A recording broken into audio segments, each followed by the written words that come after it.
Then fourth one, social altruism. Social altruism describes the personal principle that others are as important or more important than oneself, and that the collective good consists of each individual's happiness.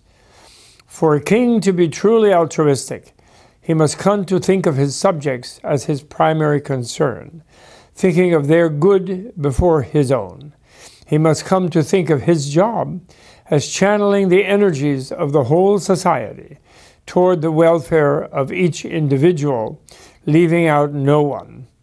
Prior to Ashoka, kingship in India was ruled by divine right. The king was the absolute commander of the armies.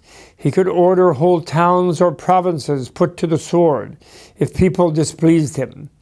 Ashoka turned the role of the king into that of a benevolent father. Everyone deserved equal attention, concern, and compassion. Punishment for wrongdoing should be tempered by compassion. Although I have to say that from the Greek observer in the Mauryan court, Megasthenes, Ashoka was not yet able to abandon capital punishment. There are Buddhist recommendations to kings, prescriptions for the behavior of kings, about 200-300 years later, where capital punishment is totally ruled out, and consistently, which indicates perhaps that kings did actually manage to do that. You know, they had life imprisonment, they had rehabilitation, they had even in the worst case exile. But capital punishment was ruled out. But not in Ashoka's time, although he was articulating the principle. Their individual lives were supreme in value, as they could be used to develop toward freedom and enlightenment. Ashoka traveled around giving gifts. He commissioned his queens and ministers to do likewise. He planted trees along the roads. He built rest houses and hospices for the poor and sick. He patronized medicine and imported doctors and herbs from as far away as Greece. He provided for convicts and their families, sent out special ministers to investigate cases of judicial harshness or corruption, and repeatedly freed prisoners on special occasions. He always, when the Indian kings were coronated, they would free all the prisoners, except those who were violently dangerous, you know. He would just automatically just free all the other ones. He was quite, on the other hand, he was quite autocratic in habitual disposition, because he, after all, was a conquering emperor originally. And this makes it all the more remarkable that he would adopt a principle in which others were soon to be more important than himself. Number 5, finally, his egalitarian universalism. And this is a little bit more complicated one. In a way, I sometimes call this democratism, because it's the 5th principle of the Buddhist politics, or politics of enlightenment, which is that all people are equal, and it's illustrated in the beginning by Buddha by accepting people from the untouchable castes in his order and making them equal, and if they were older within the order as mendicants, they were superior, senior to aristocrats or kings or high priests, people from the high priest caste, which was showing that which basically was walking his talk of the egalitarian nature of everyone. And but there was not an attempt to implement like a formal democracy like we have outside the Sangha. But nevertheless, the fact that the Sangha, living at a higher ethical level supposedly than the ordinary society, that it had such a democratic or egalitarian type of principle, had a definite effect in the outside society century by century, you know. So egalitarian universalism for Ashoka is reflected in the edicts. It follows from the previous 4 edicts, in that since the individual's good transcends the collective's, or rather the collective's highest good is the individual, each individual's good, since the evolution of those individuals is paramount, since the collective is responsible for them, the actual delivery of those individual goods is only possible for a decentralized, adaptable executive that both knows the condition of each individual and can provide the specific support required. Though the Indic caste system was far from eradicated, the egalitarianism practiced in the Mendicant community seeped out into the larger culture and into Ashoka's new model of kingship. Rock Edicts 6 and 8 give some sense of his own lifestyle as more servant of his people than the dominator of his people. And I quote, "In the past, state business was not transacted or reports made at all hours of the day. I have therefore made arrangements that officials may have access to me and may report on the affairs of my people at all times and in all places, when I am eating or in my inner apartments, when I am attending to the cattle, or when I am walking or engaged in religious exercises." They can interrupt him at dinner, in the bathroom, wherever, or in church, he's saying, "So I now attend to the affairs of the people in all places, and when a donation or a proclamation that I have ordered verbally or an urgent matter which I have delegated to my high officials causes a debate or dispute in the council, this must be reported to me immediately at all hours and in all places. These are my orders.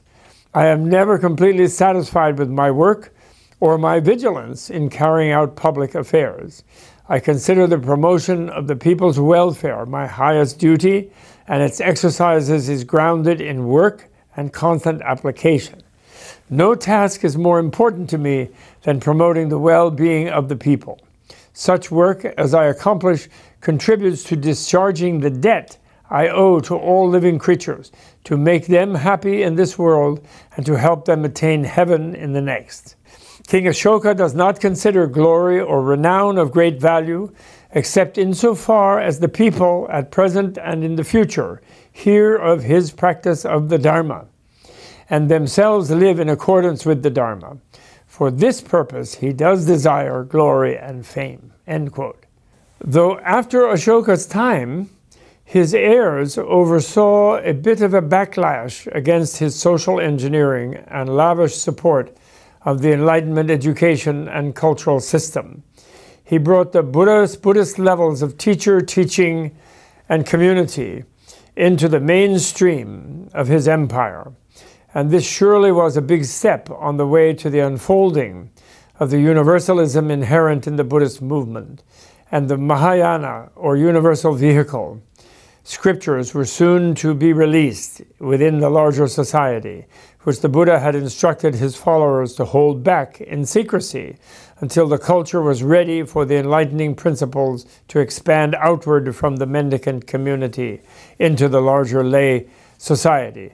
It's worth telling an anecdote here in the Ashoka story, where at the end of his life, when he was quite elderly and close to death, he had the ambition, his ministers discovered, that he had the ambition to give his entire empire to the Sangha community. He wanted to be the biggest donor that the community ever had as a good karma for himself.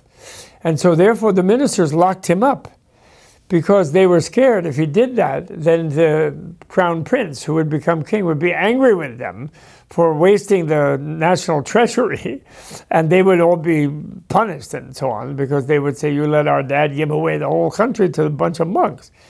So the story is that he made like a pen out of some sort of piece of splinter of wood of his furniture in his room, and he used his own blood as ink, and he dried carefully and hid a mango skin somewhere from his meal, but waited until it dried and scraped it, because it's quite tough mango skin. And then he wrote, "I hereby bequeath, as emperor, the entire empire to the Buddhist Sangha," to bring that to the attention of the current patriarch Upagupta, whose name was Upagupta, the head monk of the main central monastery near Patna, Pataliputra as it was called. Signed Emperor Ashoka and imprinted with what he called his tooth seal. He had a special seal, one of his crowns on his teeth, gold crown, was made into a lion seal, that if he imprinted that like a seal on any edict, if you didn't obey that, you were doomed. And then he threw it out the window. He lurked by his window, and he waited until he saw some monk go by in the street or something, and he threw it out at the monk and said, "Take it. take it to the thing quickly, you know. So then that monk took it to the Upagupta, the head thing, but then Upagupta realized it would be dangerous to accept it. So he immediately came back to the ministers, the head monk, and he's the abbot, you know, the head of the thing, and he said, you know, please tell the emperor he has now got the merit of giving the whole empire to the community, but we're ready to give it back to you for a modest sum.